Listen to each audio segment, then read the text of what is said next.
right, good evening, everyone. Good evening. If you're here, let me know. Good evening. Are you with me? Yeah. Good evening. How are you all this evening? How was your day? I know it was it's a busy day for some of us. Yeah. All right, so this is good. Let me see if I can end my sound, and off we go. All right, so we take off from where we left from in the morning. Okay, I believe some of us have reached, we're in our homes right now, hopefully. All right, so it's good to take off from where we were in the morning. And I left you with an assignment. So who has been able to do that before now?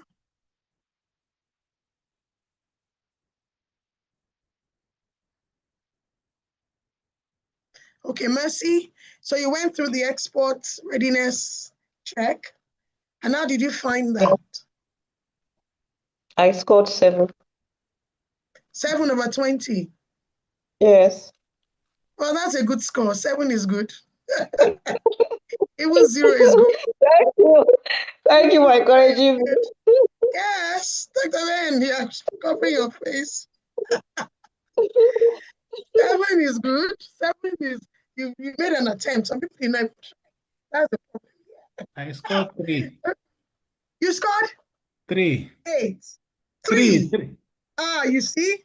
So, Messi, someone even got worse scores than yours. But like I said, it's even 3 is a good score. Even 3 is a good score. Yes, even 3 is a good score. Yes, so who else tried? Let's see, who else tried? Who else did something? For you to have reported your score, it means you attempted the exercise. And that's very, very important. Okay. So let's see, let's just check quickly. Okay, so the chat was what page now? Remind me. So your assessment was on page 31. Yes, page 31. Oh, Chidi, you're such a good student, though. I need to give you an award and a reward. Award and reward. A lot. A lot. Okay, God win. Okay, so this was what I told us to go through earlier today.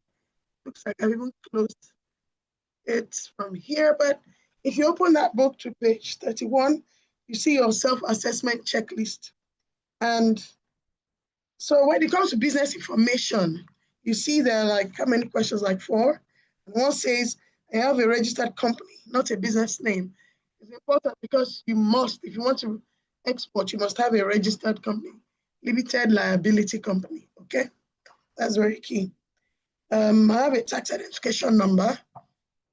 So how many of us had to score ourselves there? I have a functional business bank account to receive international payments. That's very important.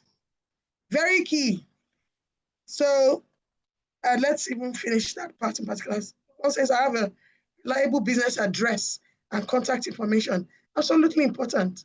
You must have a business address, somewhere we can contact you. I register my business with NEPC. I mentioned that this morning.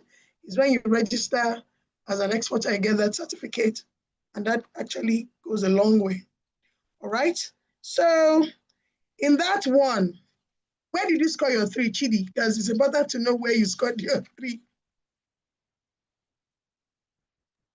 3. Reliable business address and contact information. Yes. Registered company. Tax identification. I have different domiciliary accounts, but not particularly to the one I'm using for the export business. Okay. So I guessed as much that you probably do much more under the business. Okay. Yes. You get more under the business information, especially for some of us that have started business before now. So we're now looking at other aspects of the export readiness check. And one is product readiness. Have a product that is suitable for international markets is one of the things there. With proving local demand, so some of us may not have reached that stage. And my other says, I have tested demand for my product outside Nigeria. These are things I was discussing with you this morning. I'm sure you could relate. The other one says my product complies with quality, safety, and packaging standards. Another check says I can produce the product consistently. So for Messi, where did you score your 7? Let's use you as a second example. Okay, for me, Messi, yes. I have a registered company. Mm-hmm. I have team. Yes. I also have a functional business account. That's 3. Yes. I have a business address. Mm-hmm. I have registered my business with the NEPC. Excellent. Yes. Then I understand the basics of international trade because I've been to so many trainings. You okay? And then attended export-related trainings and seminars a lot. Okay. So that makes sense. Yeah. So that's how you got your 7. Excellent. So the parts that you look at here that you have not attained means you need to just do some more work in that space because you still have product readiness, having a product that's suitable for the market, tested it and all of that. Under knowledge and skills, I notice a lot of us actually get all this knowledge and skills while we're still building, which is also very good. So it helps when you get to the stages where you implement, at least you have very good ideas about what you should do. Marketing and buyer engagement, this is another part. But of course, marketing and buyer engagement is when you even have a product to sell. So that's quite critical. And then the financial preparedness part says I understand pricing for export. That's a big part. And I think the next chapter we're going to look at today, which is chapter 8, we've done chapter 1 to 7 in the morning. We're getting to chapter 8, that is pricing. So here it says, I understand pricing for export, including shipping and charges. I have access to financing or working capital for fulfilling orders. I know the cost involved. So some of us may, you may score yourself, may not score yourself, you don't have anything in this part. But I was going to say that this is just even a very abridged version of it, and a readiness check. But it's abridged, but a smart one. So I created the smart one, really. Just 20 questions. Pretty much captures what you need to have before you begin to move. So out of 10, like I said, there's no right or wrong answers. It's really just testing where you are, basically. So it's not that you're wrong or you're right. Really. You've just done an evaluation of where you are. But the scoring guide tells you where you are, though. If you are below 10, you start with capacity building. If you're between 10 to 14, you need some preparation. 15 to 19, you're close. Then 20, definitely you're export ready. So that's what that means. If you look in that book as well, there are links to other export readiness checks that you can also use independently, and you can see much more there. But this is just a quick one that can give us just a quick one, really, that can help you run your check. So we're moving to chapter 8. Chapter 8 is export pricing and payment methods. Export pricing and payment methods. And this is very key. So even in your local market, when you price yourself too low, you lose in the market. Sometimes you price yourself too high, you chase away customers. So that's still the same thing kind of things in this market you're looking at. But of course, you want to sell at a profit, right? It's very, very important. So if you look at part 1 of this chapter, it talks about key considerations and steps. You have to do a cost analysis that captures every expense from production to final delivery. This morning we talked about Incoterms, if you can remember, about the entire logistics, what you have to go through for logistics, from delivering it from, taking it from you where you are, delivering it to the buyer. And we talked about some Incoterms, X-Works, if you remember, the buyer probably just picked it from your house, so you don't have so much in terms of the cost you're going to incur. But imagine if it is DAP that you had as your Incoterm delivered place, then you will incur some cost because at the end of the day, that good must be delivered at the doorstep of your buyer. So there are different things that are captured in your pricing, and it's very, very, very important. So here, if you look at this, because we may not treat this in key because we have to finish the rest of the book, but here I'm saying understand your costs, okay? So some of your costs are product specific. The production of that particular good, okay, or that commodity, you're transforming some commodities and processing into a final product. So you're looking at production costs, raw materials, the labor, the utilities, the packaging, from when it's raw, from where you sourced it, so when it becomes a product that you can sell, just like you see this tea. My Indian friend gave me this in March, so I still have it. I just saw it in my bag, I've not taken it. And it has not busted or anything, so I think it's good packaging. Just and it's been in my bag, I've dumped all sorts of things in it. And it still looks very good, actually. I'm just using this because of packaging we spoke about earlier. But this is a finished product, okay? And you produce them in cartons. You're probably providing, maybe you have about 500 in a carton, and you're providing or supplying about 100 cartons. So that's a consignment in itself. And you're considering how much does this production that I'm going to embark on, how much does it cost me? So you're talking of a production cost. If you see page 145, production cost, administrative costs, export specific costs, okay? Might be there as well. Your logistic cost are there, your documentation cost. Documentation is, and yeah, you have to get certification of, clean certificate of inspection, because your product should be inspected before it gets out of the shores of Nigeria. You're paying for all these things. You're paying for phytosanitary certificates. You're paying for anything that is involved in, it could even be an SON certification you're paying for. So if you look here, I said documentation and compliance, which contains your certifications, export permits and licenses, they're all there. I've mentioned logistic costs, as your freight, insurance, your port charges, because you might be paying port charges here. When it's free on board, when you get to Lagos, for example, you pay port charges until that shipment, whatever you want to ship is loaded, right? So you're paying port charges, and these are charges. Financial costs, yeah, it might also be something you have to pay for. There may be some charges from the bank, because of course, okay, so there's something I didn't mention in the morning. There's formal and informal export. Formal export means that your export is captured by the federal government of Nigeria through Nigerian Customs Service. It's documented. Your export is documented. And that's what we call official export.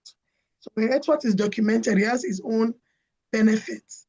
There are incentives that the government would give exporters that are recognized.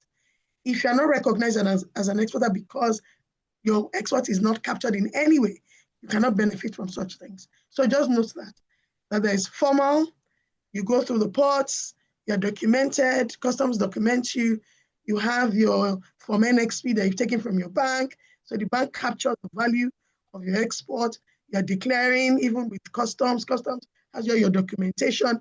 So that's what we call formal export. So there's formal export.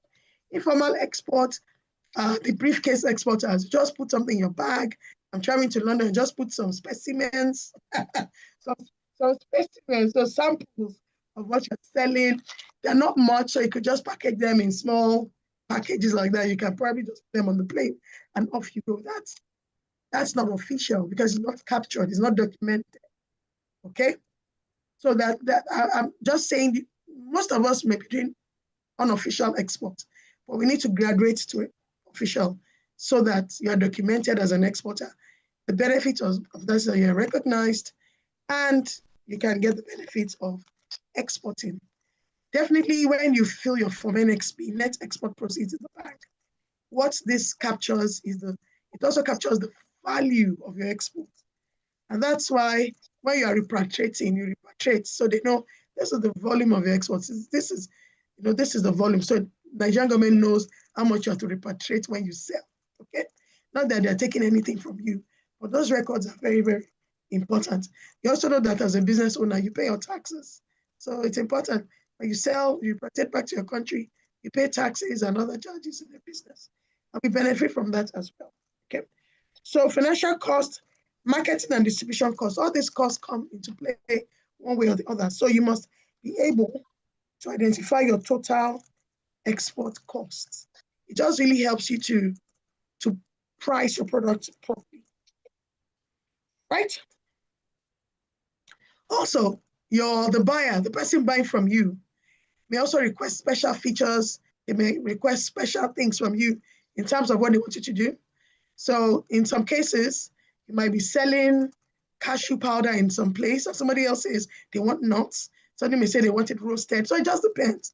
You have to capture the cost of these things. If someone wants something extraordinary, you tell them, well, it may be a bit pricey because this is what I have to do. Okay? So I remember one of my coaching classes this some years ago, and somebody said someone wanted powdered fish. So it was powdered fish. Said she's never heard of it. Even I said I've never heard of powdered fish. But she had to do powdered fish, truly, because that's what the person wanted. So you'd be wondering, maybe this person needs powdered fish as a formula into another kind of production. So you realize that whatever the buyer is king, okay? Whatever the buyer wants is what you give the buyer. You don't argue. If you cannot do it, you say you cannot do it. If he says this is how I want it, so be it. I remember one of the ladies in the class then spoke about someone asking for dried smoked fish that is golden color. I say, I beg now. How far? But it has to be dried fish, but it has to be golden color or something like that. And so she found that very ridiculous too. But you know what? She said she found it though. That she just had to travel to. She will get fish that could have some golden color. I was very dry. I said, "Oh, I wish you all the best." What I'm saying here is the buyer is king. If that's what the buyer wants, don't promise what you cannot do, please. You will stand a risk. Oh, it's risky to promise what you cannot do. Don't promise what you cannot do. Very important. All right? There's another thing here too. There's a cost of credit as well. So imagine if you have to borrow money from the bank and you're paying back at a particular interest, 25%, you have to figure that into the cost because the total amount that this has cost you in terms of bank loans or bank credit is not the 20 million they are to pick from the bank. It is more than that. You are paying back with maybe 25 or 30. Do you have a question? Somebody raised their hand. Hello? So please note this. It's very, very, very important.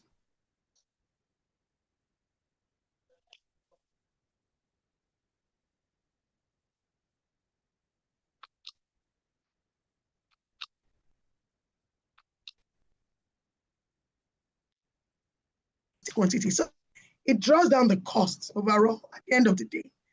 What you spend for, let me see, what you spend for a carton may just, there'll be some standard cost in those ones. Overhead cost may still be there. You have there'll be some recurring cost, of course, but look at it critically. When you're doing production in bulk and really good bulk, you're able to save on several things. You're saving on utilities, you're saving on overheads. So, and that's why your capacity to produce is also very important.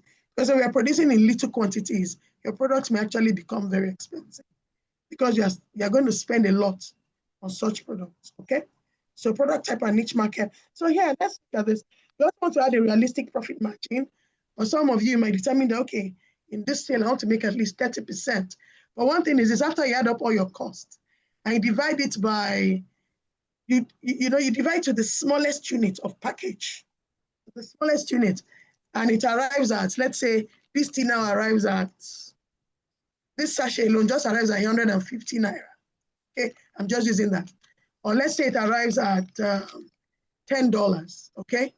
Now, one thing you also want to look at in your pricing, maybe what the market is saying as well. So it helps you to also adjust your margins. And like we keep talking about economies of scale because it's key. The more you can produce, the better. And that's why there's also the advocacy for small businesses to work in clusters or aggregation. Aggregation actually usually helps to drop your cost, okay? When you have a joint production area where you're using the same power, you're using the machines, also the same machines, but you're just dividing maybe timing and all that. It may just really help, okay? But that's very key. So I keep saying this because I have a friend that has also a production center in Abuja, and a lot of people actually produce from her facility, which is good anyway. And one of the things I've seen that is a plus for her is that she's FDA approved. And the beauty of that one is that anything that comes out of that place is also bears an FDA stamp. And that is very good.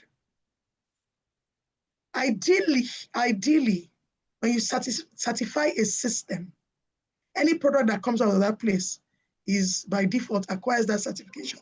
And that's how it should be. Although the way we do it around here is a bit different. Because for NAFDAC, for example, is each product line they certify and not even your system. But that's story for another day. Okay. Market-based pricing, there's a step 3 here. I'm going to jump a few things. We started a bit late this afternoon. Step 3 here says market-based pricing. You want to research your target market. I keep saying research your target market. Look at products in those markets. At what cost? How much are they sold? It also helps you to put in, just gives you an idea. Skimming the market is very key. But it doesn't stop you from also having premium pricing. It doesn't stop you in any way. Okay? Premium pricing is also important because if your product is really good, then you can price it premium. I think some heavy rain is about to start, but that's fine. Bottom line is, let your pricing be competitive. At the same time, please ensure that you are making a profit. I can't lie, many people have exported products, they didn't gain a thing, rather they lost. And that's why it's important to know when you are ready to export and when you're not. Or if you really want to sell in export markets or not, because people are selling in the same market and making losses. Okay? And if you don't get certain things right, you will sell at a loss. If you don't get your pricing right, you will sell at a loss. So pricing is, we can sit down and really look at pricing, story for another day. But please take note of this. And if you look at page 151, in step 4, I said, choose the appropriate Incoterm, because that's very important. Your Incoterm is key to decide also your pricing. It helps you know what are the areas you have to pay for before it gets to the buyer, okay? So there's in page 152, I said, quote in stable currencies, use stable currencies. I think that's why dollar is just taking on that role for a long time. It's stable actually. But I know in Nigeria, there's a lot of fluctuations. So we usually say you should, even your contract, put in that clause in terms of, there could be, what do you call that? Inflation. And that's why if you service an order, service it quickly too, because you don't know what may happen. It could, and that's why in your contract, so you can put a plus or minus to take care of inflation. So these are the things you should note.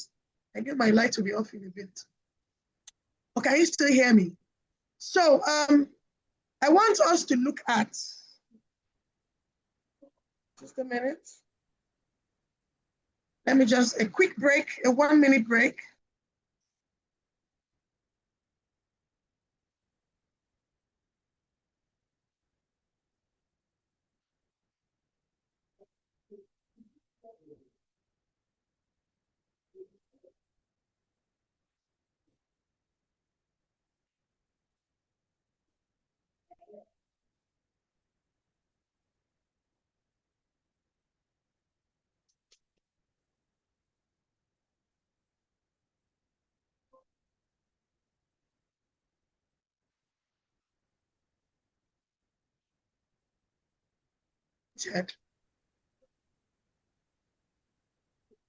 So let's quickly look at, you also look at step 7 here. You see choosing a pricing strategy.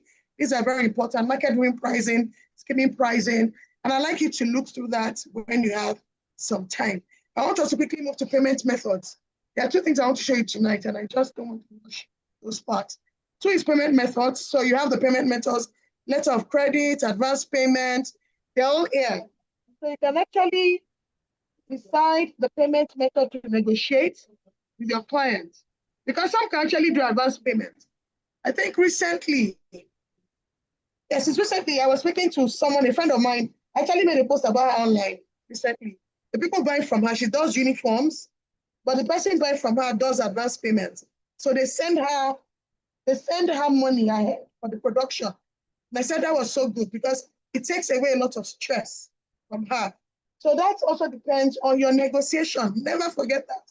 What are you negotiating with your buyer? Sorry, I'm looking for something. All right.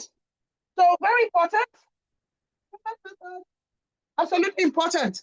So when you're discussing with the person Your buyer, you're telling them when you want your payments made. Sometimes it's 60 days after you've shipped your product. In some cases, it's 90 days. Okay, but you must make that that conversation, and that must be your contract, so that you can't say you're feigning ignorance about how my payments should be made. The most popular payment method is LCs anyway, and LCs for a reason, because once the shipment is received, is your bank, is the buyer's bank that pays you immediately. The moment they can confirm that everything has come out the way it was planned, they send your money to you. So it's a bank to bank.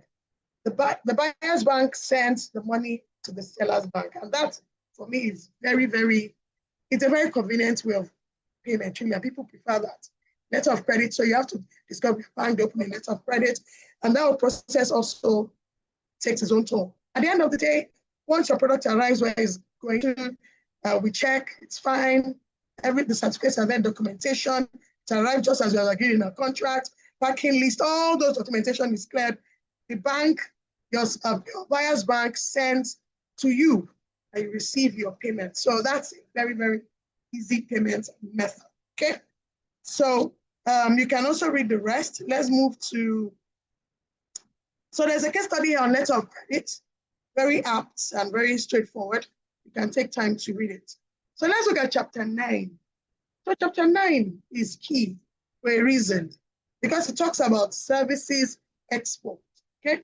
It talks about services export. And I don't know how many of us here have ever thought around, how do I export my services? If I have anyone in this room, can you just lift up your hands? Like you've thought of it, that you want to export services. Yes? Want to export services. Can I see your hands up? Because I dedicated this single chapter to export of services. And I thoroughly love export of services for a good reason. So where are those that really want to export a service one time or another? Yes? Let me see your hands up. You really want to export your service. You render some services and you want to export your services. I'm asking because I want to know whether I should go through this, but I will do a quick skim of that, okay? So in Nigeria and all over the world, there are two things you can export. You can export products and you can export services. Two things you can, products and or services, right? And there's what we call the general agreement. Okay, so Dr. Waka is saying services. And there's this. So we have the General Agreement on Trade in Services, GATS. And this is an agreement that's been done at the World Trade Organization level. And so it's an international thing. And here, there's a framework for export of services. There's a framework. So if you open page 174, that framework, there's a sketch there. There's cross-border supply. So that framework talks about 4 modes of services export. 4 modes of services export. One is cross-border supply. The second is consumption abroad. The third is commercial presence. And the fourth is presence of natural persons. So some of you that do trainings, some of you that are into consulting, this is for you, truly, this is for you. You're a consultant, you're an expert, you're a professional that can take your services abroad, then this is for you. So sometimes you also think it's only products we can export. You can export your services as well. And this particular chapter really breaks it down. So cross-border supply. Cross-border supply, your service travels digitally while you stay put in Nigeria. That's what that means. And your client stays in their country. So that's the easiest way to even start exporting services. So you have software developers, they design the products here, their users are abroad, their users are in other parts of the world. That way you have exported your service and it's called cross-border supply, okay? And there is a case study about Cloud Nova Technologies and what they've been able to do. The second case study you have on page 176 is consumption abroad. That means they come to you. Okay, so how do you come to someone and enjoy their service from another client? So look at our tourism, Nigeria. When foreigners come to us and consume here, we have exported our service truly, because tourism is under export of services. And you can also go to another country to enjoy. Some go to schools abroad, that's the services. You go to a British school. You can even attend a Japanese school in Great Britain. That means Japan has exported a business to you. You consume it abroad. That means you go there, okay? Your consumers come to you to consume it. That's what consumption abroad means. And we have something around MedBridge Healthcare. There's also a case study here. Then also, well, let me also say that when it comes to export of services, it also has its own standards. So for example, you see a lot of ISO standards coming up here for education, for training institutions. You might get an ISO certification that speaks to the quality of delivery of your education in your institution. And these are very, very important things, okay? So here we go. Number 3 is commercial presence. Commercial presence. So that means you can set up your office abroad, okay?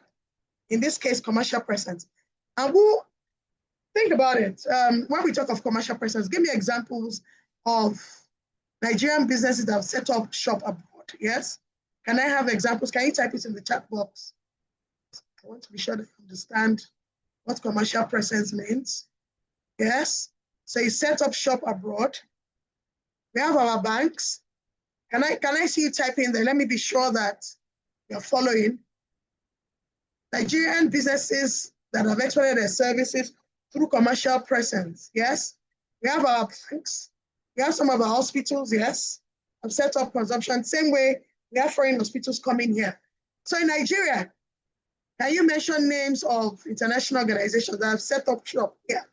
And they're doing very well, yes? Okay, Chidi said Zenith, yes. Who else? Well, those foreign, MTN, yes, Mercy, ShopRite, thank you. The ShopRite has shut down, fortunately. And there are others that you know. ShopRite is a good example, yes. There's some, unfortunately, right? There are also some eateries, yes. We have some eateries. KFC, is KFC a Nigerian brand?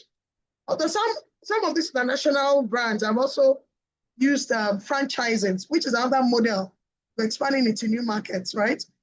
Burger King, yes. Even Domino's, they're not Nigerian. Yes, they're not Nigerian brands. Was Mr. Biggs? Was Mr. Biggs a foreign brand? Because I don't even know that it was. What about universities? What about universities that are foreign universities, but they set up shop here? Do you know any? Can you remember any? Nile, exactly. Who else? I saw one day, I saw EU something. I saw something. I knew these ones have exported education. So can you see how you can also take Arise News? Interesting. Is Arise News foreign? Well, I don't know. I'm just hearing that for the first time.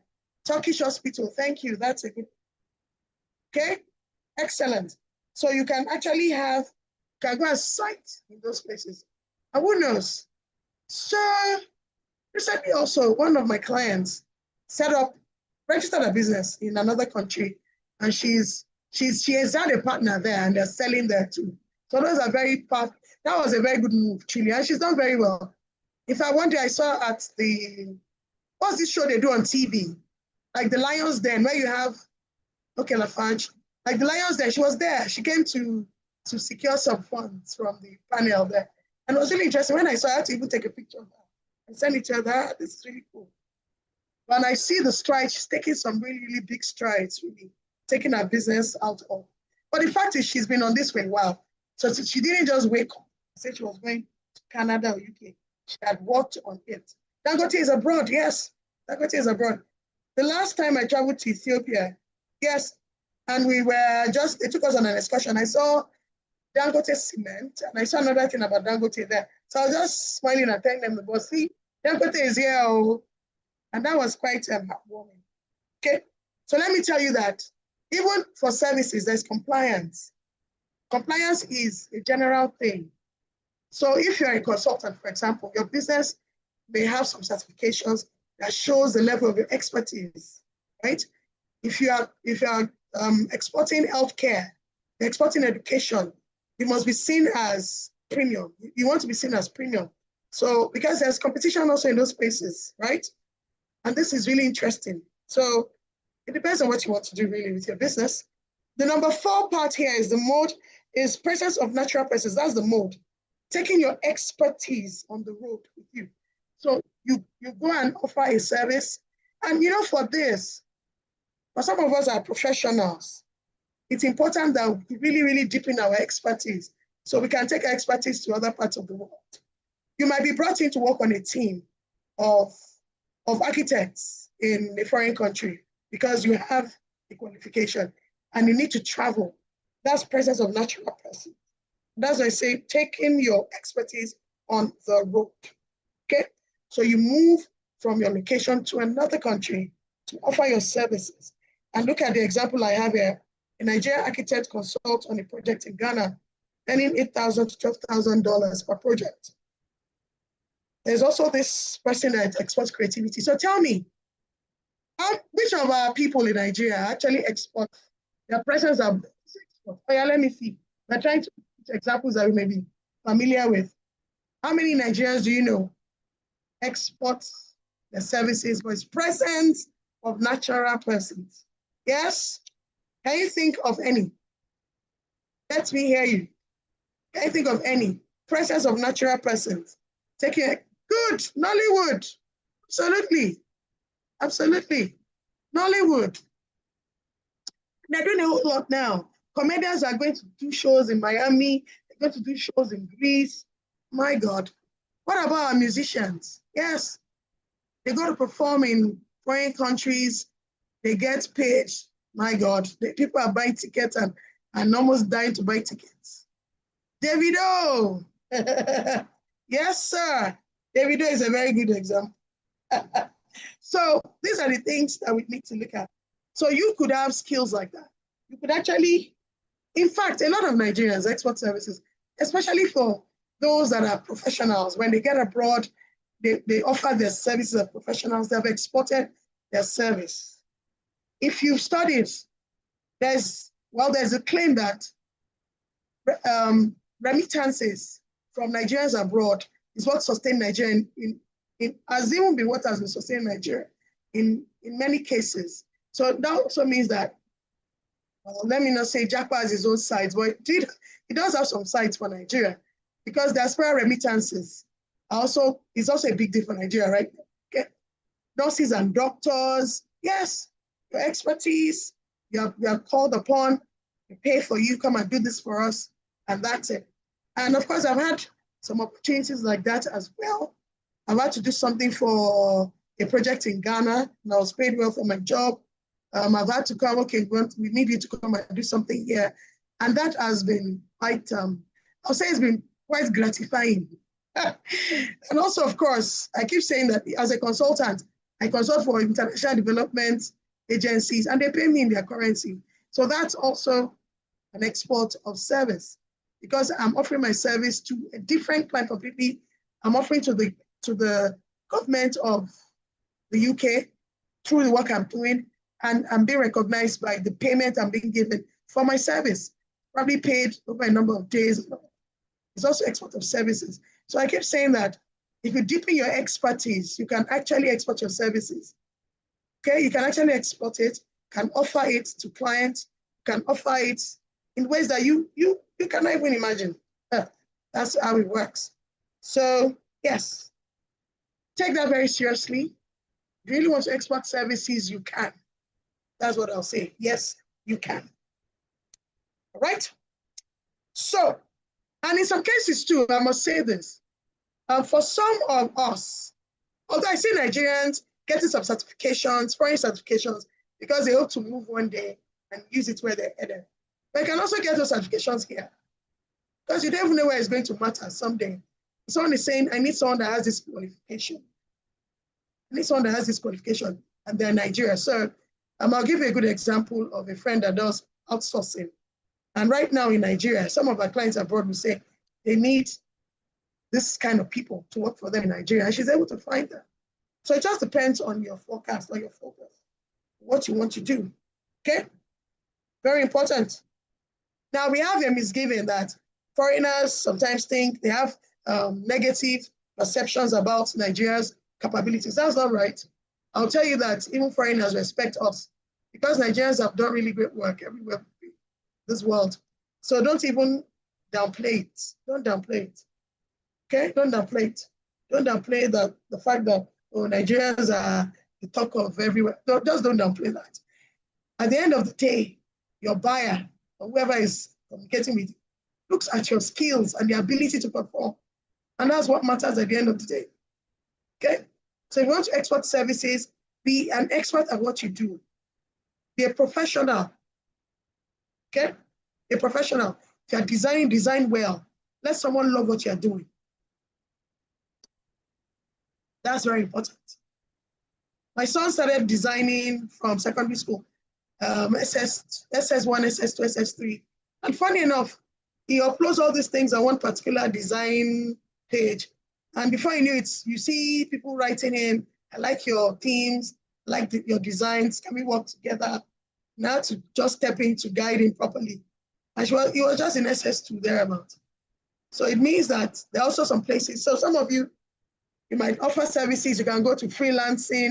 I see some people do freelancing, offering their services on freelancing websites, okay? It's also part of it. You are working with a foreign client. Some housewives have not even left their house, like they are sitting at the corner of the house and making more money than their husbands. Because they're just offering, it's a skill that all they need is internet and their laptop. And they're not doing juju, they're putting their skills onto the market, okay? Build your capacity to do research. You can sell information, well-researched information. You can conduct studies. You can do a lot. And anytime you have you are interacting with a foreign buyer, you're exporting your service, okay? So I want to believe that some of you will think about that when you live here today, okay?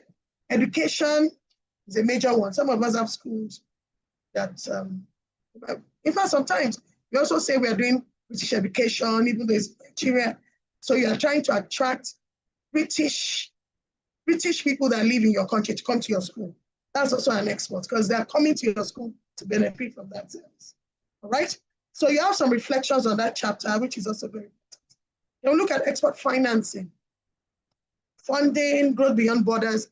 Financing is a very interesting chapter, but you have to also understand that financing can also be in different ways. There could be pre-shipment financing, because it's possible that you have to, a buyer wants a particular thing and you need to spend some money to put it together before you even ship. So there are some organizations that can offer that. Pre-shipment financing, also for the post-shipment financing, because you also have other activities that you have to do that involves cost. So when you're discussing with your bank, for example, these are some of the aspects of your financing needs that you have to spread out to say, this is what I actually need in the real sense. It's not just the shipment. I need to produce before I even ship. I need to get documentation. I need to acquire certification. And these are areas that you have to think of financing. All right? Let's move to 201. Let's move to 201 very quickly. 201 talks about alternative export funding models. And here we just talked about cooperatives, crowdfunding, diaspora-led initiatives. Very important as well. They are sources of funding. And there's a case study there about the Niger Share Shop, how they were able to contribute money and were able to achieve an export within a period of time. So that's also very important. So you can see this. You can also get creative about financing. There's creative financing actually, right? In some cases, it's your equities. In some cases, the bank may give you. But let me also tell you this. When you're borrowing, you're getting loans from banks, really think of the interest rate. Don't go borrow money from banks that the interest rate is just too high. And that's one of the challenges that exporters also have. The banks, interest rates are too high at the end of the day, okay? So here we go. Contracts. Contract. I told you I have to talk to you about contract this evening. We've talked a bit about contract this morning. Just a minute. Let me pull out something now.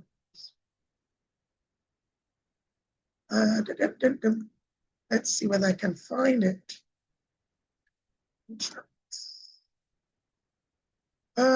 Contract.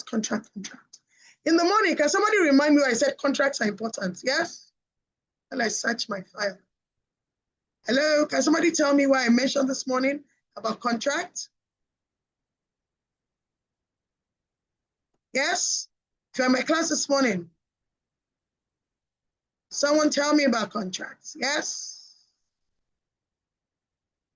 Is anybody there? Let me see whether I have this. Why is contracts important? Why is contracting?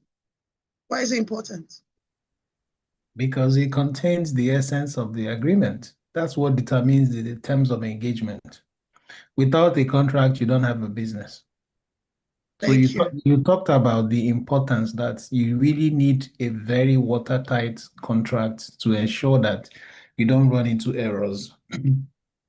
Exactly. So this is very, very important.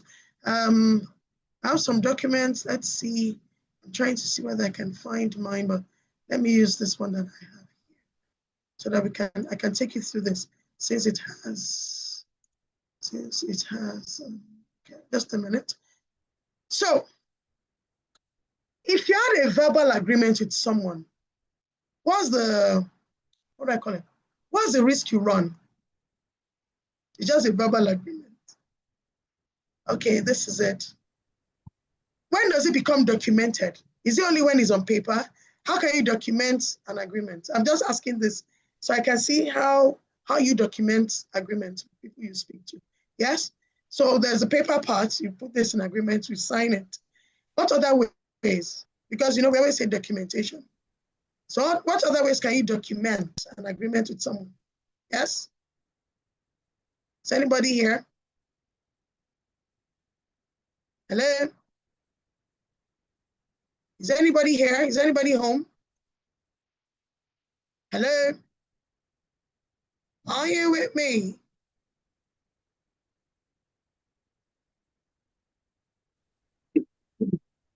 Yes, I am here, but then I don't have the answer to the question. So I was just going to say that documentation is key. Whether it's written, is recorded, but there's an evidence. Are you getting the point? Some of us just make promises and it's not written anywhere. How many of you watch Judge Judy? You watch Judge Judy? How many of you watch Judge Judy?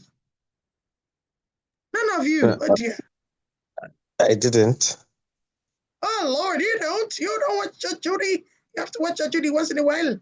Okay, so one of the things I enjoy about her show is even if it's not written, it must be captured somewhere. So you must show a conversation that happened and you stated it in that conversation. And she can take it as evidence. And she knows that it's from your phone number. Okay, she checks everything. Well, this, you agreed, there was a text between you and this person on this particular date. So the Didi usually will always ask for evidence. So you can't just say, well, we discussed it. Where was there anywhere that was written? Was there anywhere? She just wants to know. If you have nothing to present, you're your own. She'll just throw your case out of court because you don't have the evidence. So I've talked about a contract. Validity of a contract is here. I hope you can see my screen. There's validity of a contract. A contract is valid for 1 year, is valid for 2 years, is valid for 6 months. There must be validity. It has to be written there. So let me now take you through some clauses because I think it's important I do this. So we have common contract clauses. Your product specification is very key, okay? And this is a clear definition of the product and specification that the buyer is willing to buy. This has to be clearly stated, okay, in your contract. And the quantity, she specifies the quantity that's required for each product. The tolerance levels, these are important parts. I think I dropped a contract template in the Google Drive I mentioned earlier in the morning. So I'll drop some templates there for you because that's very, very important. Contract clauses, you have time and place of delivery. I mentioned that in the morning. The port of delivery or place of delivery should be explicitly stated in your contract because, of course, it has its own cost to you. Price that you're selling this thing is there. So the person buying from you knows how much he's going to pay.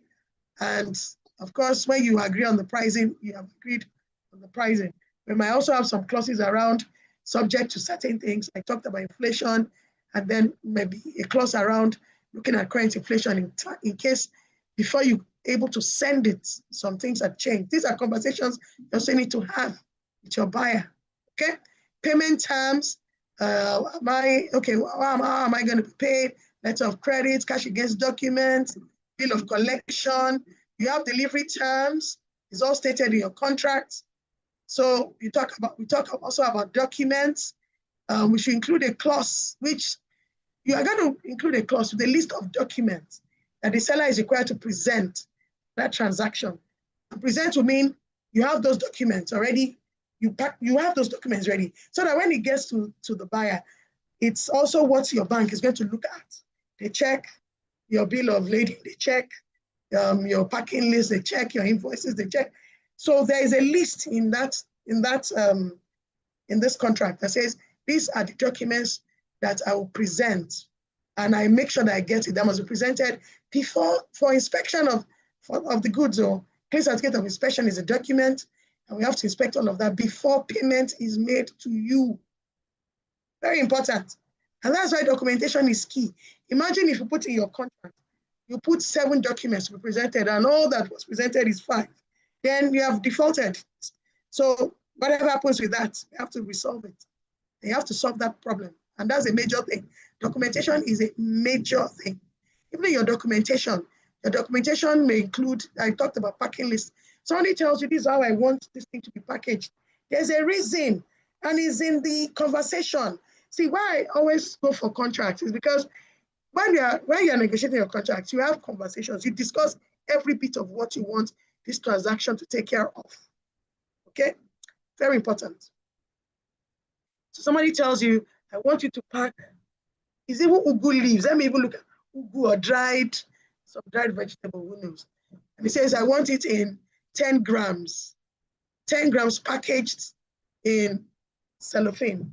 That's how he wants this thing to be packaged. So there's a reason why he has told you to do it that way, because he's probably selling it directly that way or giving it directly that way. And let me give a very good example, because sometimes we think that even packaging does not matter. So there was, I told you about a particular shipment that I said I was involved in, and we packaged, I think the gari or rice was packaged in 20 kg bags. The 20 kg bags didn't sell. And then the seller was saying, well, people don't buy 20 kg bags of these items here. They rather buy 1 kg because it's easy. Once they tear it, they use it and they finish it and off they go. They can buy another 1 kg. Then nobody will buy 20 kg and keep it at home. So you see, it's part of the culture that I spoke about in the morning. What is even the consumption culture here? Are there people that stay at home? Are there people that they just want to eat this thing very quickly and then they dispose and off they go? These are things that we have to start looking at, and it's very crucial, okay?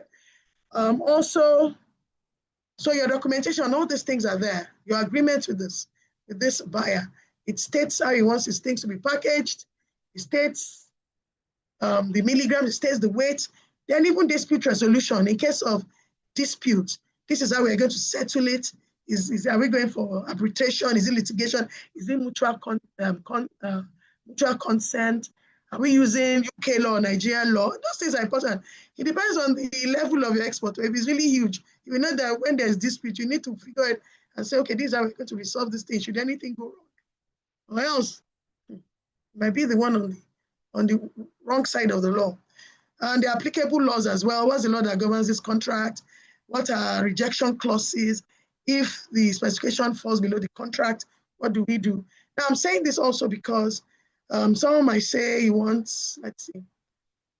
So I want this kg, I want these things in these bags, 50 kg, or maybe loss of moisture in the course of shipment.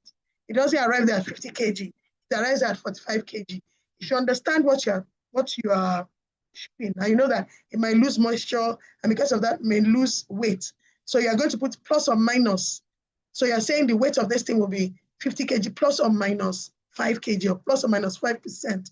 These are things you have to state well, because some of the things you're exporting may not arrive exactly in the sizes that you have agreed in your contract. And that's why in the contract you state some plus or minuses, plus or minus. Because yes, you're talking about things that may happen over the period of shipping this thing, over the days you're shipping it, environmental conditions. So it may not exactly be this weight when it gets to you, But the fact is this, even in this contract, and I'm not sure if I've even checked anything. In this contract, you're also talking about, what do we call it now? Inspection, okay? They're talking about inspection. So who does inspection? The buyer might say, I'm going to employ or get someone to do the inspection of these goods. And that is very key. Remember the story I told you this morning about the lady that bought that dried fish? I asked her, I said, okay, was it inspected before you even, was anybody that inspected it here and gave you, and told you that it's in good condition completely? Because that's another thing. If somebody had checked it here, seen that this thing left in good condition, it looked fresh. This was freshly made. And obviously the way it looked, it was obvious that it was going to stay long even when it reaches there. Somebody had checked. That's number one thing that would have absolved this seller at least, rather than her saying it's not my business or it's not my fault. That's a very terrible way of dealing with a customer. She said, well, that's not her fault. She has done what she has done. She has shipped it to you. Maybe the issue happened when it got to your site. That's terrible, truly. But assuming all these things was done properly, if this transaction was done properly, and there was an inspection here, and there was a report on the inspection, so she knows that the fish left in very, very good condition. But another thing too will be to look at shelf life, because it's possible that the fish was just about to even get bad when you shipped it. So these are some of the things you are going to have conversations with the seller. Very key, please. It's very important. So negotiating a contract takes you to discuss so many things. And please don't think there's anything trivial. No, you want to just be sure that this arrives exactly as you want it. I want my fish whole. They should be awesome, because I'm also selling to other shops. So when you sell me fish that is broken, it is not useful to me. So you see that person in the morning, the fish was smashed and scattered and they had maggots and bugs. It's not even useful in any way. She cannot eat it, she cannot sell it, she cannot do anything with it. So she threw it away completely. That was a big loss. But because she had not even had any conversation with this seller, they had not agreed on certain things that were documented, she was just at a loss completely, in fact. The seller just said, well, I'm sorry. That was not nice. And I have a feeling that she had actually paid for that fish, actually, before it was even shipped. Other questions to ask, we are talking about the packaging, and also in your contract, you're talking about packaging. How do you want me to package this? I hope you know that when they are shipping, how many of you have had to, okay, let's even look at local. If GIG Logistics was to ship a package for you, how did they charge you? Yes. How did they fix the price? Can somebody tell me? Let's say GIG are shipping a box of something from Ibadan to Abuja. How did they charge you? By what? By weight. I hope you know. That is by weight. By weight. By weight, yes. So the same thing happens. The same thing happens for export. And the larger and the more weightier your consignments, the more you're going to pay. It's as simple as that. So you're looking at packaging products that are not too heavy. Because if your packaging has added considerable weight to the product itself, you're paying more. Okay? So the person is telling me, how should I package this? How should I package? Also note that even your packaging has, it has length, breadth, and all of that. So when it's too thick, when your packaging is too thick, sometimes it doesn't take enough in the container when you're stacking it. So you're looking at some of these things. These are considerations, okay? And now are you going to label it? These are things that you have conversations around, okay? These are things you have conversation around. How are you going to package my thing? I want it in, what's this? In foil. There are different, I want it in paper bags. You agree on how you want to do it. Because also it impacts on weight, okay? And you don't want packaging to be a major cost for you, but you are not also sabotaging quality. So it's also important that you speak to a packaging expert or the person at the other end when he says, this is what I want. Well, you do your math as well, and you can also advise. So that's also very important. So these are just examples, purchase order. So look at a purchase order. Somebody has this to this person.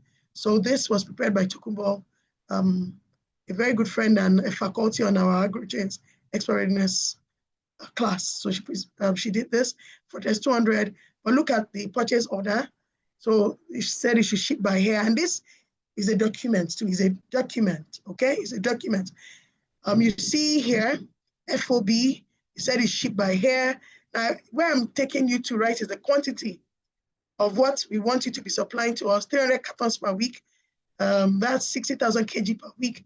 100 kg of whole plot and 500 kg washed bitter leaf, packed in 5 kg cartons. So you see how even the buyer can specify to the smallest of things.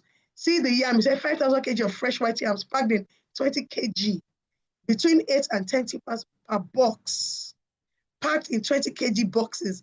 These are things you're discussing with the person that is buying from you. It's very important. Look at, even to the, okay, let's see this. Fresh long tatasay, that's red cayenne, packed in 4 kg boxes. The giant African snail, and land snails is telling you what it should be. We have sweet potatoes. We have 1,500 kg, less than 5% FFAs, free fatty acids, palm oil, fried plantains, crisps, and all of that. So this goes into your conversation with the person you are talking to. Please, this is very important. And of course, this is an export contract where the sale is a purchase contract, the buyer is XYZ, the address is this person, seller was Fortress 20 Commodities, address of the fortress is Ikeja. Of course, you know that in your packaging, in your contract also, you have the address of the buyer, the address of the seller, that has to be stated in your contract document. Very important. And the sample contract is mutually agreed that the buyer agrees to buy and the seller agrees to sell the commodity. And this is the raw cashew nuts. And these are the terms. It's all there. The quantity, how to not count moisture, they're all there. Packing tells, this one says the goods must be packed in 75 to 80 kg sound, seaworthy jute bags. Tare weight of each bag is 0.01 kg. 1 kg price is 1,100 metric ton. CFR. If you remember in the morning when we talked about Incoterms, okay? That's cost and freight. Tells you where it's going to land at Ho Chi Minh City. That's where it's going. Period of shipment. In your contract, it tells you the latest shipment date. Very important. There's something I want to talk about. So you have a contract with someone. It tells you that the latest shipment date is, look at this part, for example, 31st March 2019. Or something happens. Because anything could happen, truly. Okay? So if you look at even number 6, when it says total amount 170,000 plus minus 5% acceptable. I was telling you sometimes you have a plus or minus just to cater for any deviations. And there should be minor deviations truly, not major. No. You can't tell me suddenly this price has become 200,000. How now? From 1,000 to 200,000. What costed? So very key. Or you can have an acceptable limit within which you can operate this contract, okay? Shipment.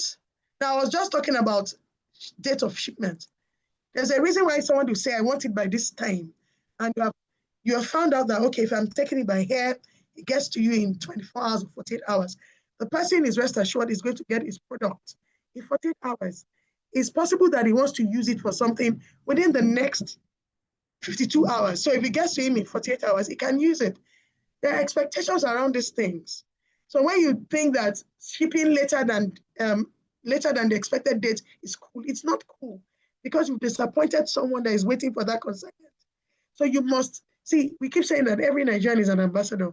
You must be able to keep your promise. If someone says, is it possible for me for you to ship this to me or provide this for me within the next 4 weeks? And then you say, okay, let's now sit down and discuss. Because somebody actually messaged me one day and said, I think she said there's a buyer that wants to buy a whole, is it 4,000 tons of sesame or something? It was just some ridiculous thing. But I told her, well, 4,000 tons, that's great. She was saying, okay, we'll talk about it. Yeah, we need to talk about it. The fact you won't just tell me and leave it on my shelf and be going. I have questions concerning what they want. And I told her, I sent her some things. Okay, find out this. What do they have and all of that? What exactly do they need? We need to agree on certain things. And these are the things I've discussed with you today. So I just think, okay, sesame. Maybe there's a particular species of what they even want that you don't know, a particular product. a particular crop. This is where you have those conversations. You can tell someone that, oh, we have different kind of species of this particular thing you're talking about. Which one would you want me to ship to you? These are questions. These are conversations you need to hold and document them, so that when it gets in, the person doesn't say, but I thought it was this other thing I told you to send. Well, it's documented. You actually told me to send black seed, so. That's what you sent, and that's what I did. But I was back. Let me get back to the latest shipment. If anything would change in your contract, if anything whatsoever, and one of the things that changed in some cases, well, this person wants a particular packaging, and you have looked, you've searched for this packaging, you've done, or you could not find it, but you have an equivalent package. Talk to this buyer about it and say, but we could not find this particular kind of packaging, but this is very similar to it, and it's also used in place of it. Have an agreement. If he doesn't want to use it, we'll tell you, no, I don't want it that way. Well, it's okay. We don't have this packaging. So unfortunately, I'm able to supply you this. But I'm telling you that I'm looking for this, and I found something that is an alternative. The alternative might just perfectly fit. But don't think that, well, this person might this, I don't have it. And because of that, let me just look for an alternative. I'll ship with that. Without any conversation, no. What I asked from you was to package in the particular material. It came in under material. For what reason? For crying out loud. You must have those conversations. If anything whatsoever would change your contract, you must have that conversation. It's very, very important. Even the days of shipments may change for some reason. You might have a political crisis. There could have been demonstrations that has shut down the seaport in Lagos. Oh, it's possible. Or airplanes could not fly. It's happened in Nigeria a couple of times. It's important you let your customer know quickly why the shipment has been delayed and for how long is it going to. So if it's 2 days, let him know it's 2 days delay. If it's a day, let them know it's a day's delay. Don't just, communication is key. And that's where I'm heading to here. Communication is key, okay? Inspection is important. So I've mentioned this before. Let someone inspect it here. When it arrives there too, the seller or the buyer can have their own inspectors there too. Some buyers actually want the inspectors to inspect before it leaves Nigeria because they don't trust that you will bring an inspector that will give them the right results. But if that's what they want, it's fine. Bring your inspection agency, let them do it. It's fine. It's just perfect. But it's important to clear that the goods left in the States, it's left. It also helps and protects you. Somebody has checked and issued a clean certificate of inspection. So very, very important. Sample contract, the mode of payment. How are you going to pay me once this is delivered? And that's why we talked about payment methods. I talked about LC. I talked about, there's this one around documents, catch up on presentation of documents. We have several payment methods as well. So look at this, for example. This particular contract states the documents that have to be presented when by the, can you see this? So I'm selling. These are documents I have to present when my product gets to the destination and is being inspected before I get paid. So documents required, you have agreed on it with your buyer. Okay, so you have a set of clean on board, ocean bill of lading, and you've actually stated that, signed and stamped commercial invoice. See, you can even see the number of copies needed, packing list, original copies, certificate of quality and weight issued by inspection company. So it means that if he's leaving me at 50 kg, really, they've measured it, it's 50 kg. If he gets you at 48 kg, well, we know that these are things we could not even help that. Maybe nature has interacted with your product, has reduced the weight, but he left you at 50 kg. So certificate of quality and weight is very, very important as well. Certificate of origin is usually issued by the Chamber of Commerce. And I think now we also have Nigerian Customs Service that issue certificate of origin. Phytosanitary certificate by NAQS, Nigeria Agricultural Department. That's the Nigeria Agricultural Quarantine Service. I don't know if you know them, NAQS. Anything around plant and animal exports, you have NAQS. Plant in particular, anything plant products, phytosanitary comes to Nigeria Agricultural Department. If you are exporting anything around animal, whether live animals, even killed animals, meat and all of that. There's also, I think there's a department of vet. There's also, but there's a department that is in charge of issuing you every certificate, depending on the nature of your export. Fumigation certificate, so we have that. FPIS is there also Federal Produce Inspection Service. So we have different organizations and agencies that issue certificates depending on what you are exporting. Don't forget that. Especially when it comes to phytosanitary issues, fumigation, the division of vets, all those ones. It now depends on what you're exporting. So this is a sample contract.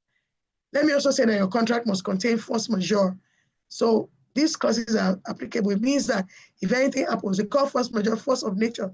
Things that we did not expect, it's beyond our expectation, beyond our power. We could not do anything about it. Nobody could have done anything about it. Some people call it the force, that it is natural forces. Some say it is God. It is God that, it is, what do they call it now? It is God that, it's God's force or something. People give it several names, but what we're saying, it's beyond us. Beyond us, this particular thing. And force majeure, during COVID, some shipments were grounded. Some shipments could not move at all. That's force majeure. So there were a whole lot of recontracting and all of that happening, and cancellations. That was a very major one. There could even be some exports or imports from some countries that are ravaged by diseases and all that, and people are just very careful to ship anything. They'll bring things in. Force majeure could be anything, truly. It could be earthquake, it could be weather issues, it could be anything, truly. A tsunami could have happened, and it's unfortunate they could not get that contract service. So that's force majeure. So it's put there. And of course, we know when to enact a force majeure, because the circumstance will tell us that this is beyond our power. And then you're writing in there that there should be a confirmation in writing to say this has happened and this is why this cannot be sent at this time. Penalties are there, arbitrations are there. So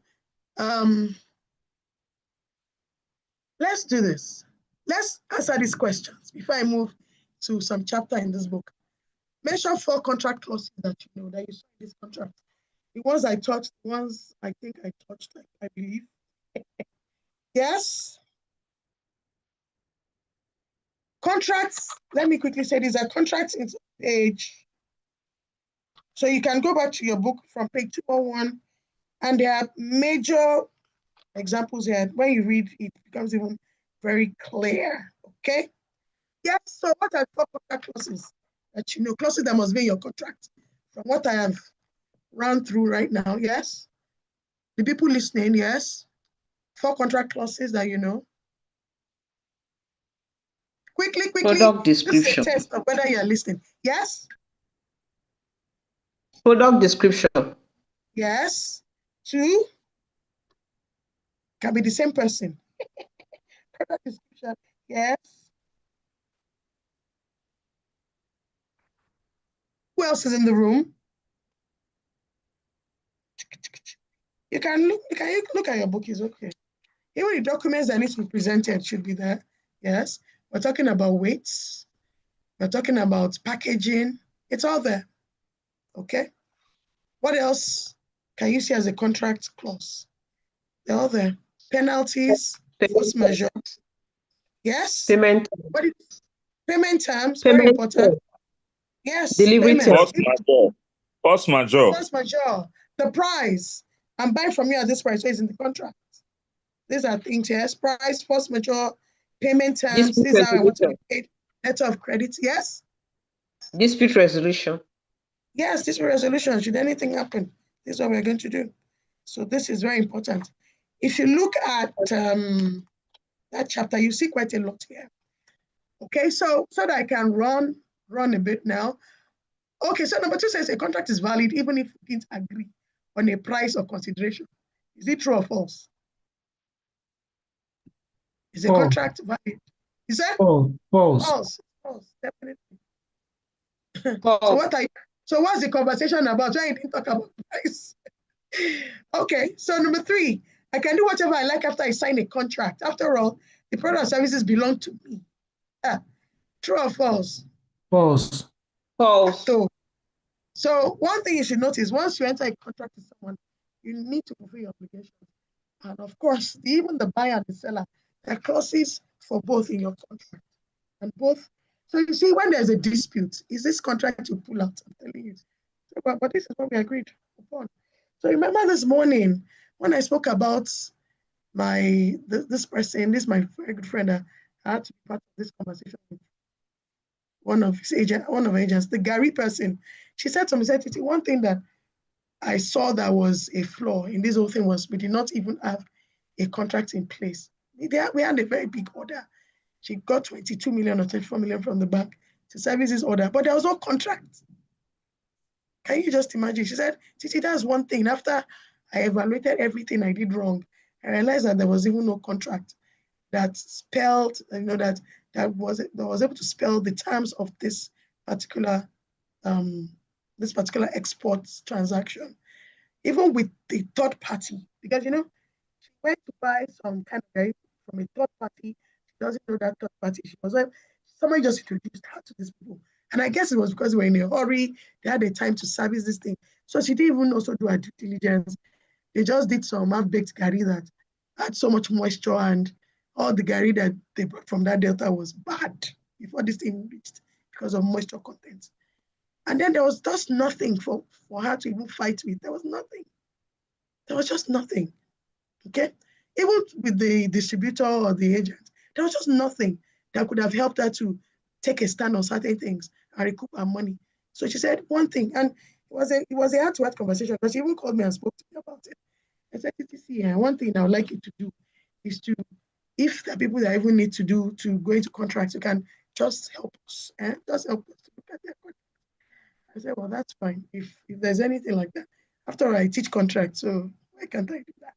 And one thing I see also, because we've had a situation like this, there was a distributorship contract. And I remember it's Tokubo and myself that one of our clients had called to look through that contract. It was like a distributorship agreement. And truly, when we looked at it, we even saw some areas where the agent protected, the distributor had protected herself very well, very, very well. And one of the problems, because maybe you are in a hurry, you have someone that says, I want to distribute a product in German market, but you know what, we will be your sole distributor for 5 years. So what does that mean, please? I tell you that if I will be your distributor, I'm locked in with you for 5 years, and you cannot get any other distributor till the 5 years is over. Imagine someone puts that in your clause.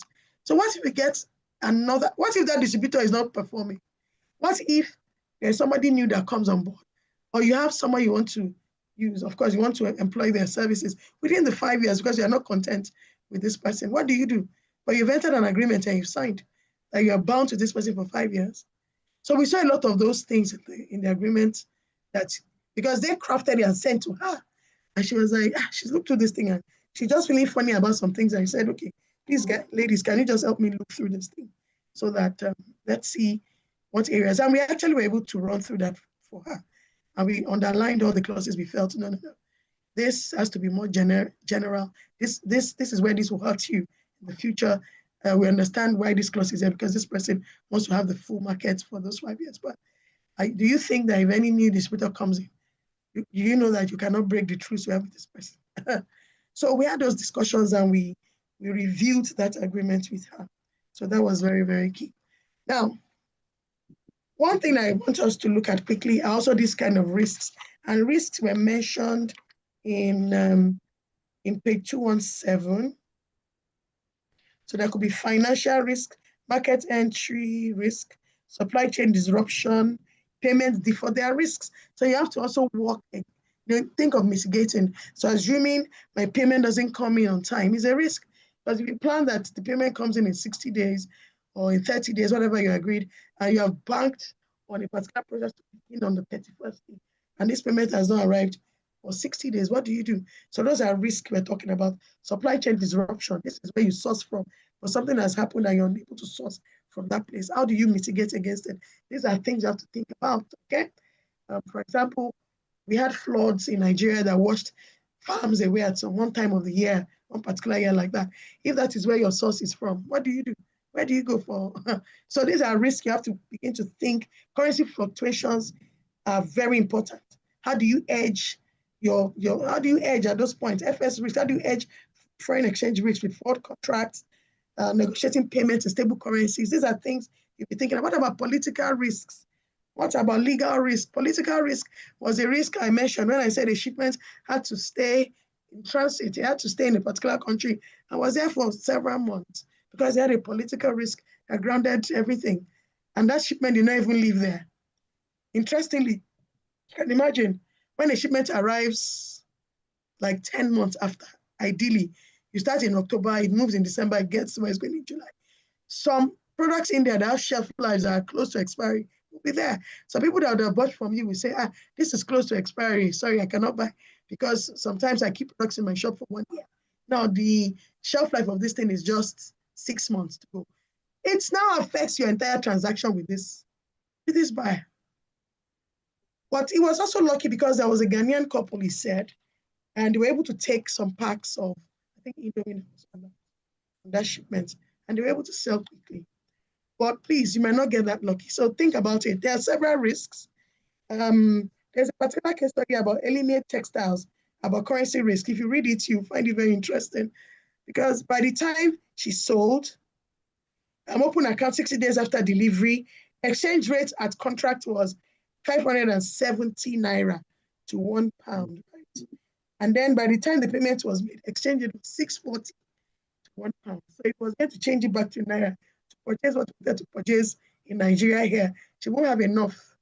So the naira equivalent of what she had when she would change it it had diminished. The value had diminished. So we're also looking at that. So you're looking at, okay, when I made this particular sale, and this happens. Okay, so I tell you that I export some services. So I'm paid, let me just give an example. And even this is a risk, and I see this happen to me a lot of times. So I need to do something in naira, so I withdraw some dollars and I change. But by the time I'm changing back to dollars, it is no longer that $400 anymore. What I get is $380. So I'm short. But now it's me that is short at the end of the day. So these things happen. Sometimes you go and withdraw over the counter. They give you $20 notes, $5 notes, $10 notes, $50 notes. You never get to exchange it at the exact amount if you're doing it at a BDC. In some cases, you lose as much as 50 naira on every dollar you're changing. At the end of the day, what you're being paid is $400. But what you are getting, the $400 in your naira, they've stylishly converted to you into naira, right? But what you get eventually, when you convert it to naira, it's no longer that amount. Because the naira you're spending in your market here anyway. So when you convert to naira, it doesn't even add up any longer. In some cases, you change your money, inflation has eaten into it, it's not still buying exactly what you need it for. So these are risks. And there are risks that keeps, there are risks.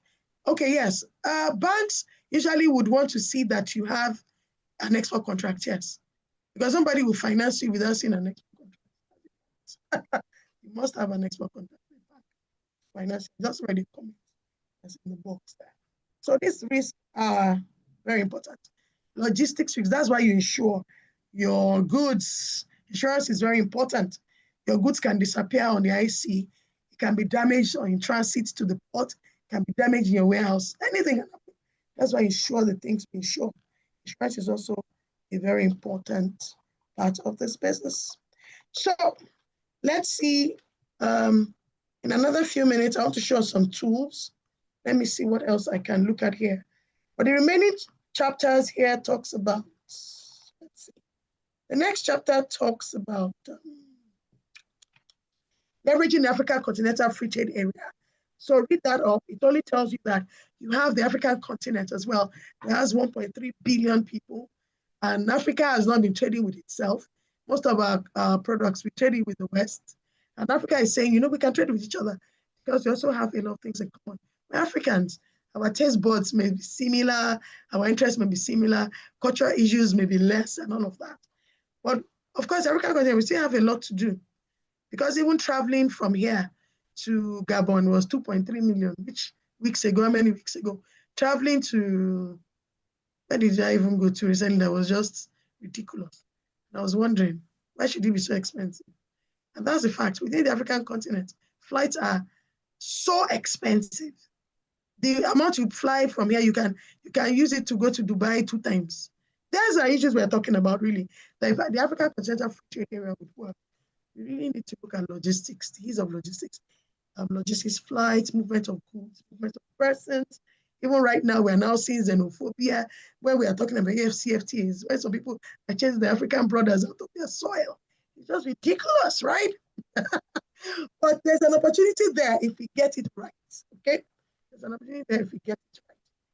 And so you look at AFCFTA and some of just look at value chains here, and I did some calculations. That's quite pretty straightforward. Anyway, every exporter is an ambassador is chapter 13, which is the last chapter here. And it tells us, and I mentioned this in the morning, right?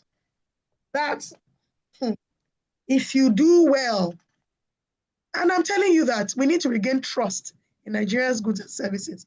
It behoves on every one of us to do this.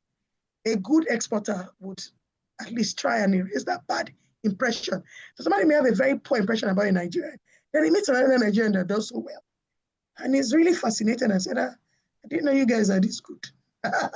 So we are there to correct the bad images that our bad brothers have put us in. In this, and I showed quite a number of things in this last chapter. The 2023 FinTech Fields poll, it's written here, and there's a lesson there. The groundnut export scandal is also here. In fact, in 2023, it says the Nigerian exporter secured a contract to supply 200 metric tons of premium groundnut to a European buyer. The sample passed every test, dry, clean, aflatoxin-free, meeting stringent EU standards. The reality, when the bulk shipment arrived, it contained moldy, substandard nuts mixed with stones to meet the agreed requirements. Can you imagine? Mixed with stones. Lord. Violating phytosanitary regulations.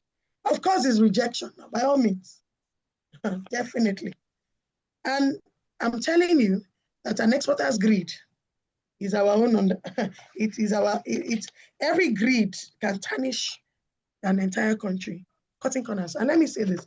So I was at the CBN Trade and Exchange Department retreat in January. So I was invited to participate, and I moderated a panel there. And that's Trade and Exchange. That's where export lies in CBN. And there was a particular session I was moderating, and I asked a question around repatriation, because they said repatriation of funds is a very tough one. Because you expect that this person has shipped the consignment, has been paid, and then 90 days period. Repatriation depends 90 to 180. So CBN is also expected to get reports of repatriation. And they said it's very hard. And one of the reasons is because those shipments were rejected. Because a rejected shipment, what are you repatriating? When a shipment has been rejected, what are you repatriating? I beg. So the IGR that's sitting on that deck, she said there was even a particular shipment, the person mixed it. I don't know what, mixed it with peels, maybe potato peels, banana peels, plantain peels, to make up the weight. And I was like, how can someone do that kind of thing? What evil? I said it's a true story.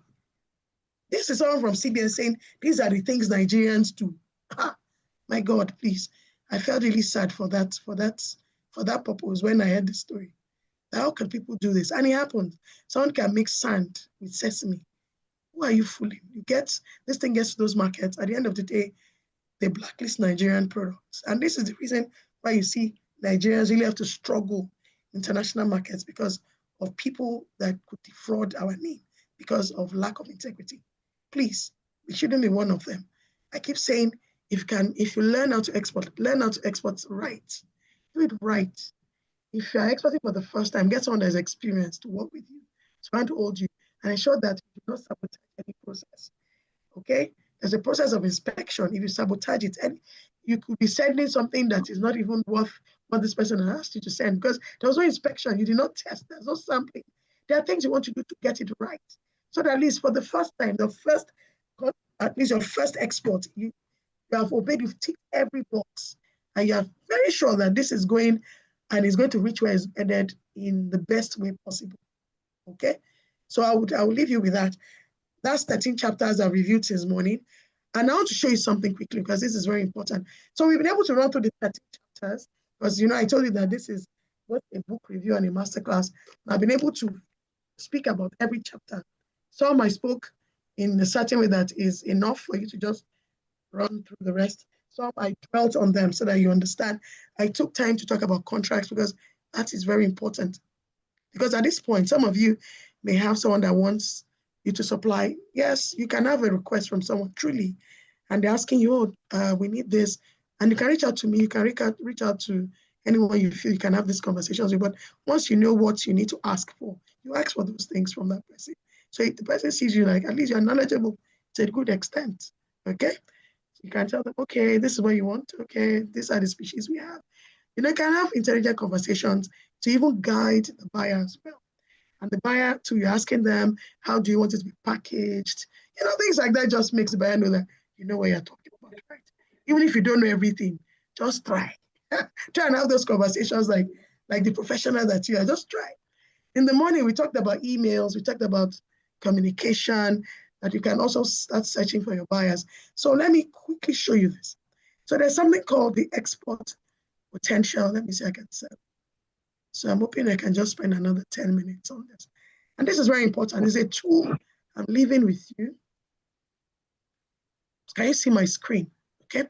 So we have several tools where you can find out about market prices, export potential, countries are buying, countries are importing, who are the countries that are exporting, who are the people importing from Nigeria, exporting from Nigeria, what have we sold to international markets, what quantities in a particular year, because it helps you to also know about trends. So you notice that there's a high demand for a particular product. Then you can trace it to the countries, you know, checking or buying from us, and you're doing a bit of a study around them. Why do they buy so much garlic from us? Maybe because garlic is very key to a particular health product that they use in that country. That helps you really to understand, okay, so garlic is something that could be shipped easily to this country. That's how you also check on countries, really. You look at their volume of imports from your country or volume of imports from other countries of the products that you have. And that's how you take some decisions too and say, I'm going to explore this a bit further. And that's how you can also check on chambers of commerces in some countries and, you know, do some initial contacting them, okay? Now, I want to show you the ITC trade map. This is key.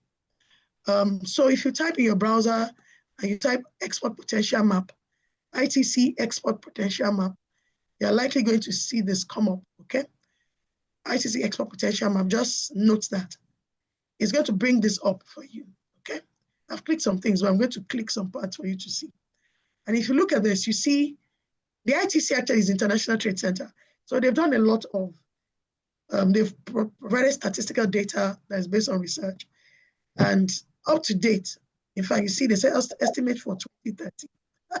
So they've even improved on this because some years back, it wasn't this detailed, truly. But these are tools, okay? ITC has a lot of tools. If you find time, go on the ITC trade map, ITC export potential map. But here we are. So this map, and I really want you to look through this at your spare time, all right? So look at this. The export potential map says your country or this product has a potential in this market up to this level. So let's look at it. The exporter is a Nigerian, right? So let's just put, the exporter is Nigeria.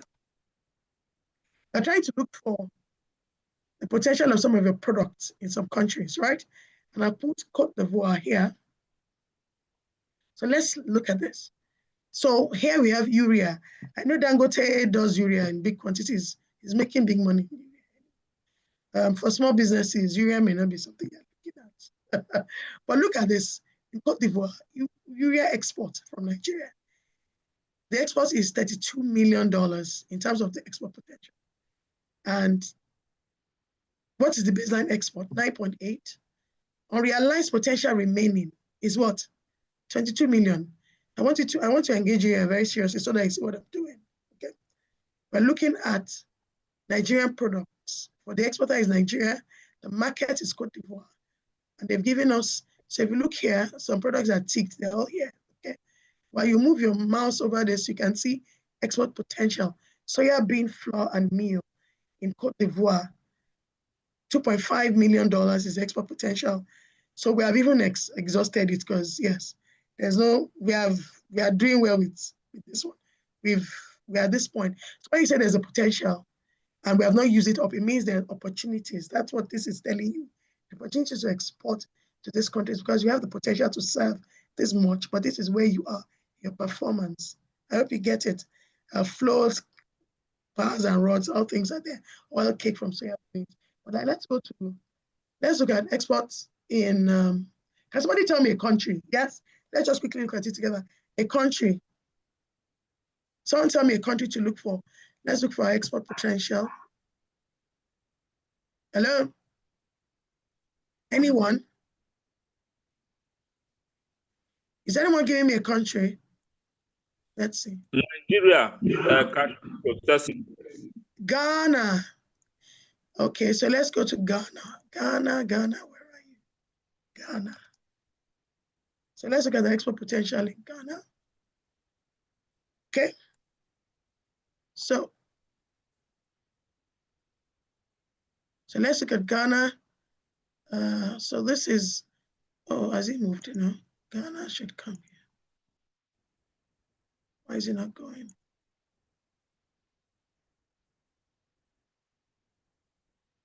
Let me just scroll here. Let me scroll to Ghana. EFGH. Good. Let's look at that. Let me move this up. So we have cement clinkers, Portland cement, soap for toilet use, 100%. So this one is really, you've kind of even saturated your market for, like I see there. Let's look for, let me even see whether we can find. Okay, we have analyze export potential. It's here. So you can use this to also find out the export potential. You have urea, 5.3, baseline support is 237K. We have an unrealized potential here of 5.1 million. Let's look at, you know, we have products all around.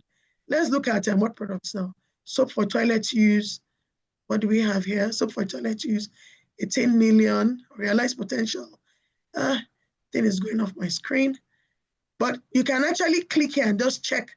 So let's see what I'm even trying to look for. Let's see what is common and popular. No, false. Hey, let's look at false beards. Oh, can you see false beards? Can you see this in Ghana? False beards, eyebrows, and lashes of synthetics. Export potential is $1.3 million, and baseline is 241K. That's our baseline. So we have an unrealized potential remaining, 1.1 million. That's interesting. So how many people export eyelashes and eyebrows? This is a very interesting one. Look at makeup and skincare preparations. There's a lot here. There's a lot of potential in Ghana on this. Spices. Let's look at spices. Let me see whether I can get spices. Well, spices, we still have a lot as well. We can do in Ghana on spices. That's what this means. That's analysis of our export potential. Let's look at, so you can look at the export potential map. It just really guides on where you see opportunities, okay? Market opportunities. You can also search by markets, you can search by exporters. But I want us to look at, is it 46? So I'm a bit running out. But let's look at a foreign country. What foreign country should we look for? What foreign country? Somebody give me so that would be like a final, assignment. Okay, let me run this. Yes? Quick. I also want to show you a website. I want you to also go and be checking up. Hello? What other foreign country? Let's see. No, don't pick Africa. I want West. I want the Western country, a Western country. And not UK. Just think of anything. But minus UK and America. Not the usual suspects. Can we pick Spain? Thank you. So let's look for Spain. Spain, where are you? Spain. SP. Oh, Spain. How nice. So we have a lot here too. Shrimps and prawns. We have a lot here. We have eyes and skin. Our eyes and skin in Spain. Let's see. Is it picking it? 611. Dear, we have almost nothing remaining. So it means we export a lot to Spain. Here's what this tells you. Because our export potential of 611,000. Our baseline export 3.4 million. So we've done well here. We've actually done well here, truly. Done very well here. Let's see where there's still real opportunities we can also tap into. So it's good that Nigeria is doing well in Spain, truly. But let's also see, doing well in Spain already. Okay, polyester staples, fixed vegetables, cocoa beans. Let's look at our cocoa beans. Export potential is 32 million. Our baseline export is 23 million. And we still have 8.5 million in unrealized potential in terms of our cocoa beans. So this cut flowers and pods, we have that as well. Ginger, let me see in Spain. Our potential in Spain, let's see that very quick. Ginger is 769, baseline export is 578K, realized potential remaining. That's interesting. Further info for ginger. So see, if you look at this, if you take time to study these ITC potential map, you're going to get a lot of information, even for yourself, to be able to, okay, I could target a particular market, and then you can study a bit further about that market too, in terms of market entry, are there regulatory constraints, are there logistics constraints, what are the risks if I have to export here, things like that. So the last website I want to show you, and I think it's also a very nice one, and you can find that also on NEPC website, is the Global Buyers Online. This morning I told you that you should make any PC website your friend. You get a lot of information from there, okay? Just make sure you make, you're saying, okay, the site will open now. So Global Buyers Online is a very interesting site. I found this site on NPC some years ago, okay? And here you see buyer requirements and seller requirements. So people are saying, I need this, and if you have it. So usually people that trade with each other, they join, they subscribe to this, so you're known, and when you're subscribing, you put in the product you have and all of that. Now for me, I did a free subscription on this site just to test it. I put the products I had. So anytime there's a buyer requirement or somebody wants something, I'll always get an email to that effect to say, this person is looking for this, because it aligns with the products I say I sell. And that's how this space works.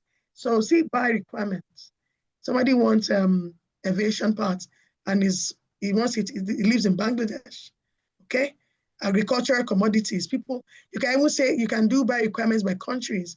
You can go to Israel and say, let me check buyer requirements by beverages, poultry, by seeds, animal fodder, spices, fish and fish. You can search like that.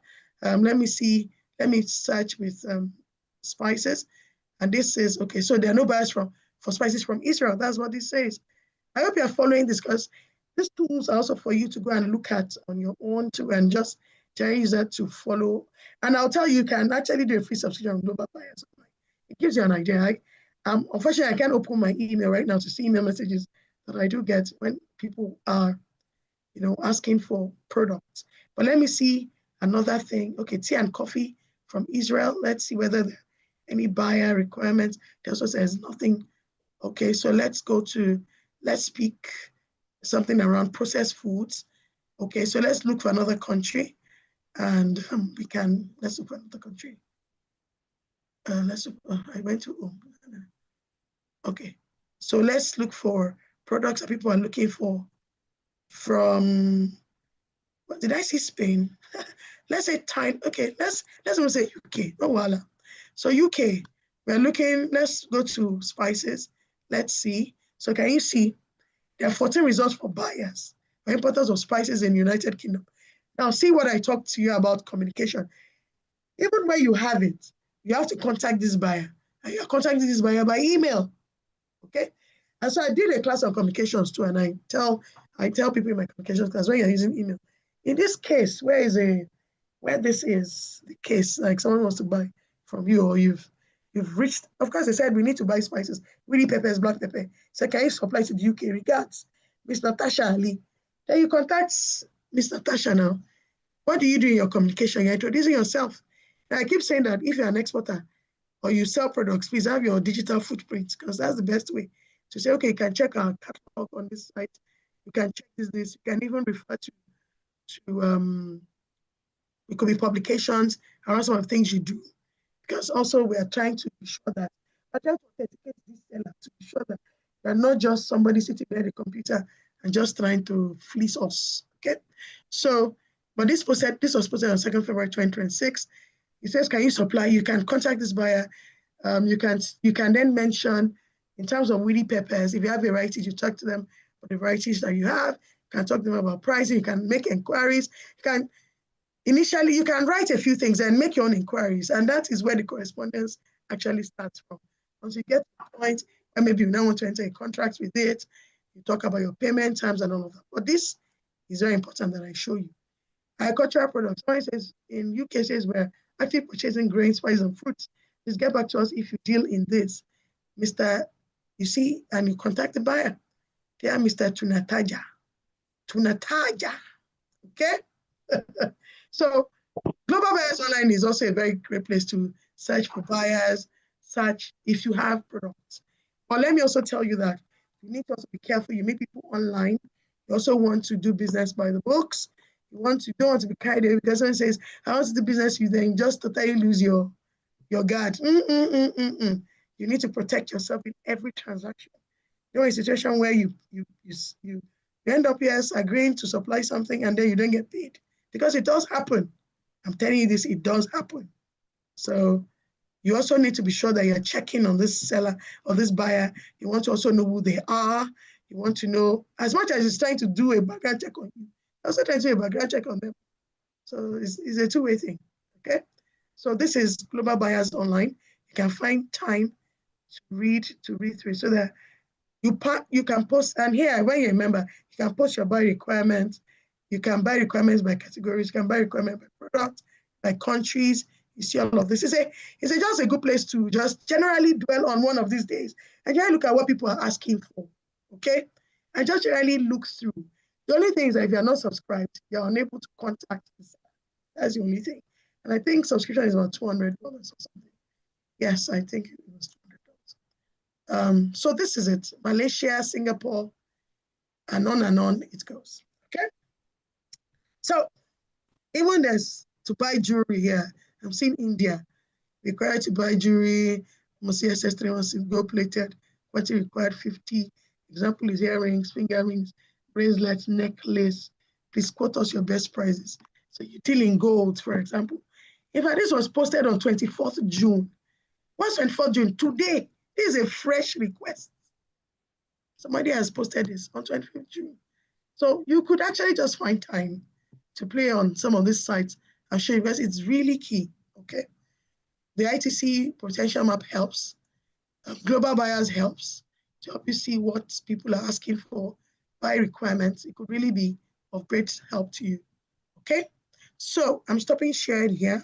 It's 8:56 p.m. And I think I'm at a point where I can wrap this up. So for every one of you that bought from Nigeria to the world, I believe this is going to be a very, very good resource for you. And because each time you flip the pages, it should be your guide, your go-to, where you're looking for a particular topic. Flip to it, read it up, flip to this.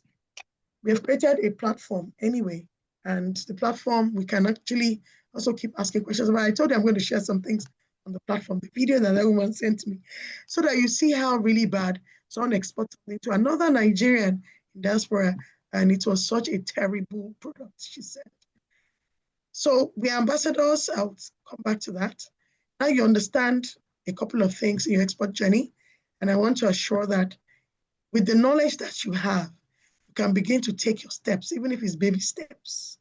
With the knowledge that you have, for some of you, you're already in business, and you can begin to say, okay, well, I would love to export my products one time or the other. What I now know where to go or what to do. That's what this guide is about.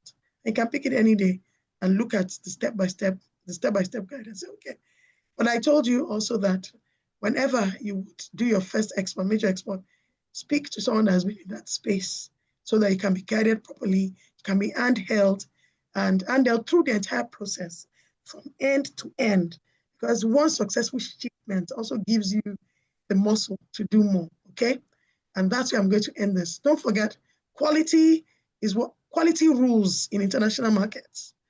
Trust, you have to keep your customer promise. Quality is so important. Being able to service these requests just as the customer wants it or your buyers want it. Ask yourself, do I have the capacity or the muscle to do this at this point or at this time? Also, talk to yourself, it's important. Don't promise what you cannot do. I mentioned this morning as well, quality assurance from your source, from end to end. I mentioned it this morning.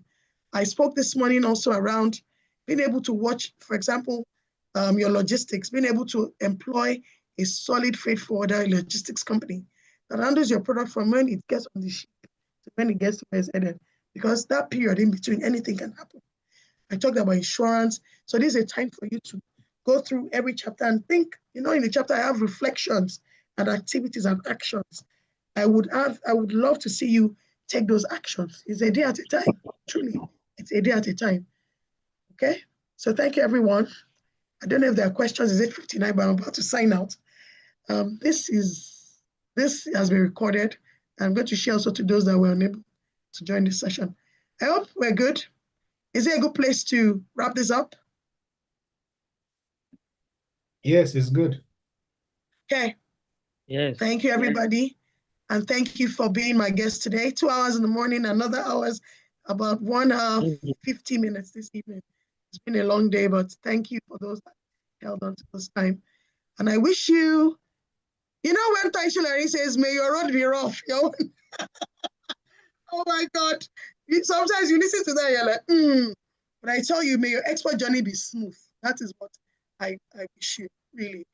And it will be smooth if you don't sabotage process, if you learn all you need to learn and you adhere to every process involved, okay, in exporting from here to your buyers. You would have it well, okay? Get your pricing right, ensure that you have your contracts in place. Everything we've discussed today all goes into your journey. So may your journey be smooth from Nigeria to the world. Thank you, everybody. Signing out. Peace.